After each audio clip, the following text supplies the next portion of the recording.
What's up guys, Max here, and E3 is finally completed, and the game that I definitely put the most time into was absolutely Street Fighter V. Every time I went back to Street Fighter, I felt like I got a kind of a different opinion about the game once every day for 3 days, and at the end of the first day was the last time I made some impressions, and my impressions have slightly changed, but not really, because a lot of people are comparing this game to other Street Fighter games, which makes sense. You want to see what kind of things this is taking from other Street Fighters and what it's going to end up becoming. And my final impressions of Street Fighter V kind of go like this. I think there is still some stuff that feels a lot like Street Fighter 4. The jumping, a little bit of the combat is very Street Fighter 4-y in that regard. Combos still for the most part feel very much like they're from Street Fighter 4.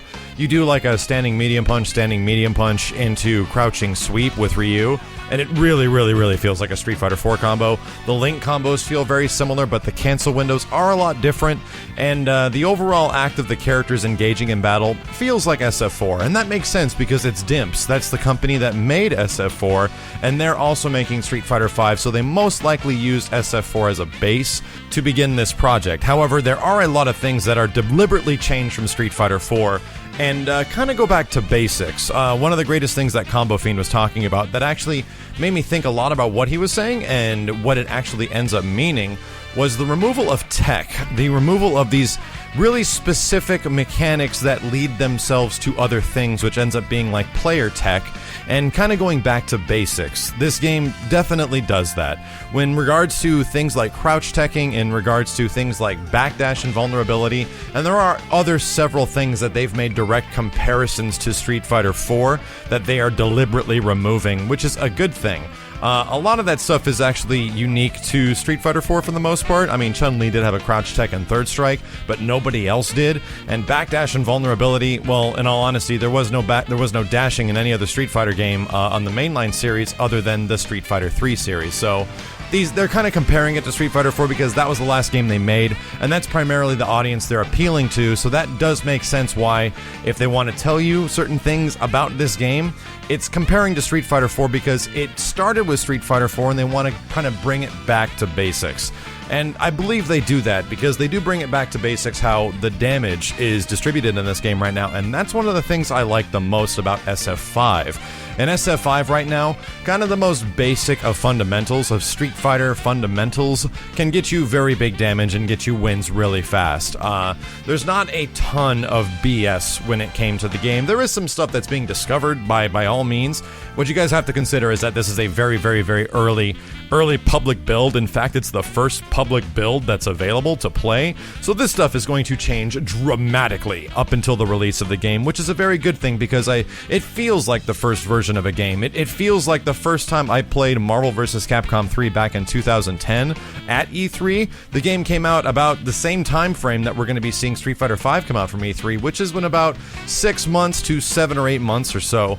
And within both of these games, or especially within Marvel, man, that game changed heavily. I don't know if you guys remember or if any of you guys had the chance to play it, but Marvel 3 at E3 was essentially much more Tatsunoko vs. Capcom-y than it was a Marvel vs. Capcom game, and that was dramatically changed up until the release of the title. And I think something similar is going to happen to Street Fighter V. They do have a very good base right now of what the game could be, but a lot of V-skill stuff does need to get worked out, and a lot of just the overall balancing between the game is going to get adjusted. But I do see what they're going for. This back-to-basics thing really does apply because it has the damage of a Super Turbo game, and it has the kind of the reactions and combat of a Street Fighter 3 game. A lot of people have used the comparison that it's like Third Strike, and this is because a lot of players haven't played the previous games of the Street Fighter 3 series, which is Second Impact and New Generation. And I'd say it feels a lot like New Generation. I made that comparison within the first day of playing it, and I still will to this day that the close-range combat of Street Fighter V does feel a lot like SF New Gen in terms of the speed, the block stun, and the hit stun, because it is extended and it is quite a bit. One of the other things that got me, that was kind of like an eye-opening experience with the game when I got to sit there and play a whole bunch, was essentially learning that this is a lot like Super Turbo, where you don't try to be sneaky and get out of these weird situations where you think you might be able to avoid damage. Actually, just taking the chip damage is a really good idea. Chip damage is also very similar to Super Turbo. It does a lot and it's significant. And at the same time, just dealing with it and blocking is the most viable option. Like I said, guys, this is most likely going to change.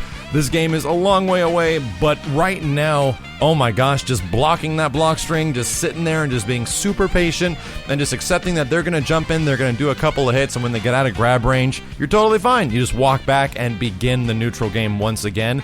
That's Street Fighter V, is just remaining solid and steady. And at that same time, this wake-up game that the game has reminds me a lot of the other Street Fighter titles, where you can wake up essentially with a Dragon Punch, or wake up and do nothing and block.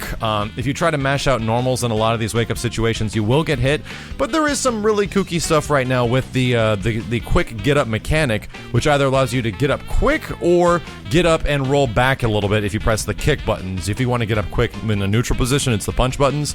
Get up quick and roll back is the kicks. And I really hope that they do something similar to I believe it's N Groove in Capcom vs SNK 2.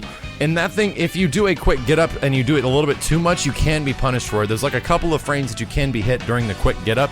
Right now in SF5, quick get up is like you almost always want to do it. It prevents the opponent from getting in on mix-ups. It happens so quickly that you just get back up into the fight as soon as possible. And the only reason you'd want to do it is to maybe throw your opponent off every once in a while and just stay on the ground.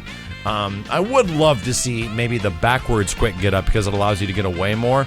It would be great if that thing could actually be punished a little bit and just maybe make somebody think about doing it every once in a while, but I do see what Capcom wants to do. They want to avoid that Vortex game. They want to avoid the crazy mix-ups, and I do kind of agree with the philosophy. It just needs to be slightly tweaked right now. That's kind of the thing, is that I don't think a lot of things are super wrong with Street Fighter V. Once you get under that mentality that long-distance fireballs are actually not very good, jumping gets you over that stuff quite a bit, and if you just understand that the mechanics of this game they're slightly different. It's like you take your head and you just dial it a couple of notches backwards and forwards in a little bit, and all of a sudden you have something that kind of feels like Street Fighter 4, but also has a lot of elements of early Street Fighter 3 games, as well as Super Turbo. Of course, the alpha counter right now is not so great. Nash's is really bad. It doesn't actually get him out of a situation too much at all, and I've been punished a lot for doing it. And the main character I kind of stuck with over the long run was Nash, and I'll do a breakdown of him later on. I really didn't have fun playing a lot of the other characters in the game right now, and I feel that the game certainly lacks my main character still, but he's the only guy that I was really sticking it out with, even though I don't love Charlie too much. But he was doing kind of the things that I wanted to do, and his combos do look pretty cool, so he was fitting the bill for that time frame. And if there's one thing that I would just quickly say that I would like to see changed or adjusted is maybe some of the walk speeds on the male characters. Right now, it feels slow. It might not be, but at the same time, the footsies don't feel like you're actually moving too far forward or back when you're trying to engage in like low forward battles essentially with each other. But the girls tend to move fairly quick. Cammy's got a very fast dash, and in fact, I'd compare the walk speed or maybe the character movement on the ground to be something more similar to Street Fighter 4 Omega. And I really liked the feel of Street Fighter 4 Omega mode. I thought they did a great job about changing Street Fighter 4 and making it just like crazy, and it was a lot of fun. And I love the idea of supers, and I love the idea that characters can dash forward ridiculously quick and backdash ridiculously quick. I thought it was a lot of fun, and it really did like adjust Street Fighter 4 to something that I was enjoying quite a bit. It just sucks that not a lot of people play it. I'd love Street Fighter V to have ground mechanics like that, and I do think that there are a lot of changes that are going to be happening to the game. I feel that a lot of the V-Trigger stuff is going to change, if not completely change how it works in the long run.